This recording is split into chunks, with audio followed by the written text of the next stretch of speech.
இது என்னங்க முதல்ல இது துறக்குறீங்க? கோபி நாயர் சார் வருவாருன்னு பார்த்தா நீங்க லக்ஷ்மி. லக்ஷ்மியும் நானே. ஆ. லக்ஷ்மி விலாசமும் இதுதான். ஆஹா. வெல்கம் டு லக்ஷ்மி விலாசம்.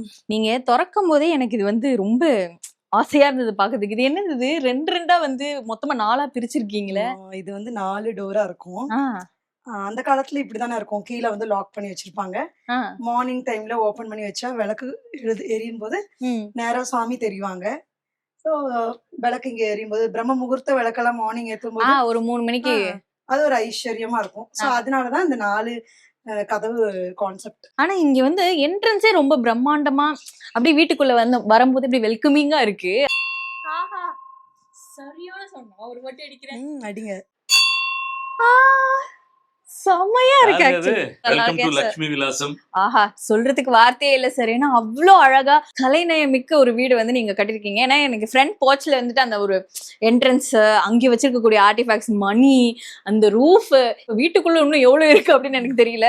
எங்க ஆரம்பிச்சது? 13 வருஷத்துக்கு முன்னால ஆரம்பிச்சது. ஆஹா. மனசுக்குள்ள இருந்தது. ஆ. எங்க 2 பேருக்குள்ளயும் ஒரு கோவில் மாதிரி நாங்க இந்த வீட்டை எழுப்பி வச்சிருந்தோம். ஆஹா. அதனுடைய தேடல், இந்த வீட்டுக்காக தேடல் வரும்போது நம்மளை சுத்தி எல்லாமே நல்ல விஷயங்கள் சேர்ந்துருச்சு. நிறைய இருக்கு, நிறைய பேசலாம். நம்ம ஆமா வாங்க அப்படியே உள்ள போயிட்டே பேசலாம். சார். எனக்கு இது முதல்ல இந்த இந்த இந்த இங்க இருக்கக்கூடிய ஐட்டம்ஸ் பத்தி மட்டும் சொல்லிடுங்க சார். இந்த மணி, அதுக்கப்புறம் இந்த ட்ரீம் கேச்சர், இதுல எல்லாம் இது என்னன்னு சார் சொல்றது? இத விண்ட். ஆமா, விண்ட் விசில். அது இப்ப இத பத்தி எல்லாம் நான் உங்களுக்கு சொல்றதை விடவும் லட்சுமி கரெக்டா சொல்லுவாங்க. இது என்ன இது? இது வந்து வெங்கலத்துல இருக்கு அந்த மணி. சோ மணி வந்து எப்பவுமே பிராஸ்ல விடவும் பிரான்ஸ்ல வாங்கினாதான் நல்லா இருக்கும். அதனால இது தேடி கண்டுபிடிச்சோம். மணி ஓசை கேட்கறது நல்லது. எப்பவுமே வீட்டுல வந்து இந்த பெல் அடிச்சுட்டே இருக்கிறது.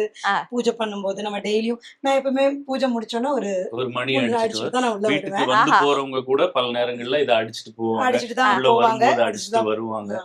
அந்த ஓசை, அந்த மணி ஓசை கேட்கறது வந்து ஒரு வெகு சிறப்பானது. அதே மாதிரி இது வந்து என்னுடைய ஃப்ரெண்டு, என்னுடைய நெருங்கின நண்பர் வந்து கிஃப்ட் பண்ணது. இது நல்ல காத்து அடிச்சுன்னா அந்த அந்த ஓசை கேட்டுக்கிட்டே இருக்கும். அது அந்த சைனீஸ் இது மாதிரி